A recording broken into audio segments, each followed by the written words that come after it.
Good morning, everyone.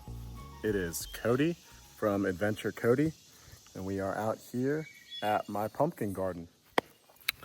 It's about 11:27 in the morning. The sun's coming up. It's about 81 degrees out, and it's only getting hotter. So I thought that this would be a really good time to do a little bit of a garden tour of my pumpkin patch.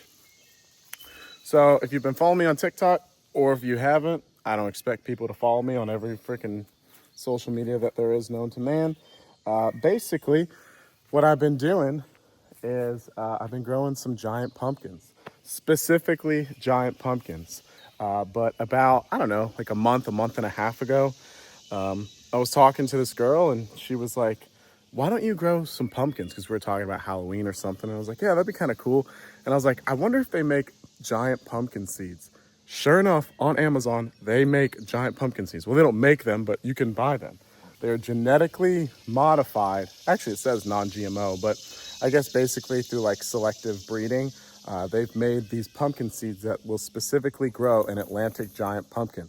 So that's really cool for me. I was a little nervous about planting it this late in the season because usually pumpkins need about 4 months to be able to grow. So when I first germinated these seeds, it was June 12th, I believe. And now we're at about July 16th. So they say it takes about anywhere from 90 to 120 days to achieve full maturity, essentially. So planting or germinating on June 12th, 4 months from that would be October 12th. Now I'm in the Appalachian Mountains, and according to the internet, you know how that is, the first frost of the season is on October 15th. The first frost, if you're new to gardening, and I was too, so don't feel bad. The first frost is basically the last actual day that something will grow. The first frost of the season is actually the last possible day that something will grow, because once something frosts over, it dies.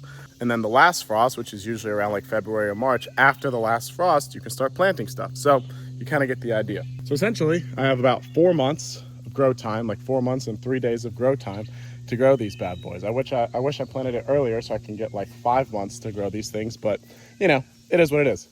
So let's do a little tour of these pumpkins, shall we? Also, quick little side note, if you watched my last video, I went into depth on how I hooked up the water irrigation system, the drip sprinkler system, and it is working absolutely flawlessly right now. So, water goes in, water comes out, and I don't know if you can see over there, but it's actually watering my plants perfectly. So, worked out really well, and I'm really happy with it. Okay, let's cut this off. This video isn't about that. Somebody actually recommended, because I was having some issues in the last video with like suction, and basically what I had going on right here was a 1/2 inch to about a 1/4 inch tube, and somebody told me in order to have like all the possible suction that I need, I should keep the 1/2 inch for as long as I can, and then once it gets to the garden, branch it off into the 1/4 inch tube. So that's what I did, and that actually fixed my issue really well. So the drip irrigation system comes out to here. We got one going to that pumpkin, one going to this pumpkin, and one going there. And these little nozzles basically just create some water. Let's go ahead and tour these bad boys, right? So basically, a pumpkin, any pumpkin for that matter, or squash, it's essentially like a large vine, right? You have one, I guess, entry point into the ground right over there, and then it kind of vines out. And you can see, especially from this one, this is gonna be my big boy right here. Look at how thick this vine is. I mean, this is about as thick as my thumb, dude. Absolutely insane. Yeah, that is a thick, let me see. That is a thick vine right there.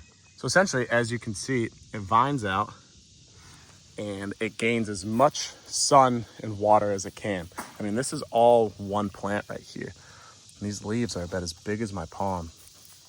Absolutely nuts. And it's basically just gonna come out, and I'm probably gonna curve it right here, send it back that way, curve it over there. Now here's the thing, they say for one giant pumpkin, you need about 400 square feet. This is 400 square feet and I have 3. Basically what the pros do is they rip out the pumpkins that are not as big as the other ones. Like if I had to choose, I'd probably choose that one because that vine is not as big and that vine's not as big. This is gonna be my breadwinner. But I don't know, man. I'm kind of getting emotionally attached to these pumpkins right now. So I really don't know what I'm gonna do. Maybe I'll just let them do their thing and see what happens. The reason you do that though is because you don't want them competing for resources and taking energy away from the other plants.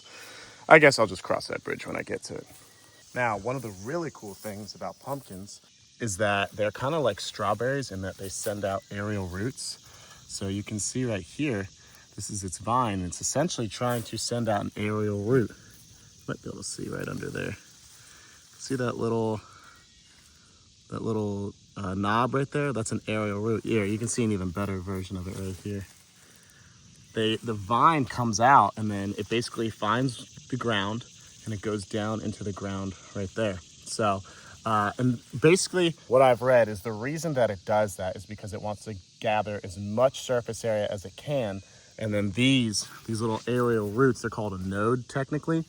These little nodes will then gather water. That way it's not just getting water from this one specific area where the main vine is.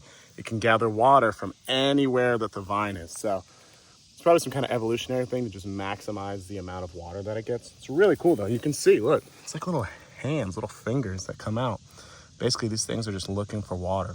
There's a big one over here. Yeah. Oh yeah. Look at that. Oh, it's already doing it. All right, I don't want to mess it up. So what we're going to be doing today is we're actually going to be digging into the ground on the nodes and burying the nodes. So the nodes are those little areas I was telling you about that have the aerial roots. Like right here, this would be a node. Anywhere you see like an aerial root underneath, that is technically a node. All the research that I've done online with giant pumpkins, essentially the best way to maximize the amount of water, nutrients, and everything they get is when it nodes like that and you get those aerial roots, to dig underneath, bury that, like literally bury the nodes in dirt and soil and organic matter, and it helps with nutrition and water. So that's what we're gonna be doing today. So let's go ahead and bury some nodes. Looks like I probably have about 5 or 6 to do today. So yeah, let's go ahead and do that. So I got my little mini shovel. I know this is definitely called something. You can tell how much I don't farm. So I got my little mini shovel to do some digging. And then I got my Miracle-Gro right over here. So, all right. I'm trying to film as much as this as I can and give you all a good camera angle. But this right here is a node. And if you look underneath, it's already sending out its little roots. So I'm actually gonna dig right underneath here. You don't have to dig super deep, just enough to kind of give it some room to get some water and some nutrients. Okay. Plant that back down onto there. And now we're gonna basically just bury it with the Miracle-Gro.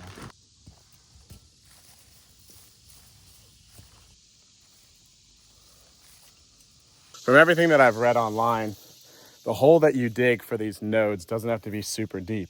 It doesn't have to be like the main hole. Like the main hole that I dug right here that the vine is coming out of, that's like 2 feet wide and like 3 feet deep, because that's like the main vine.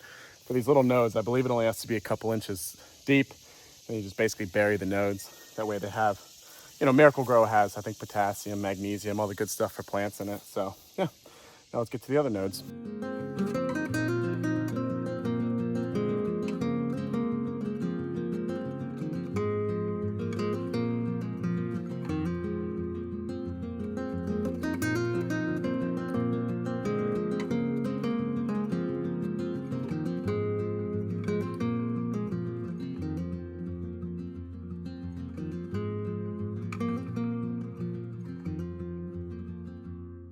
All right, guys, we're essentially done.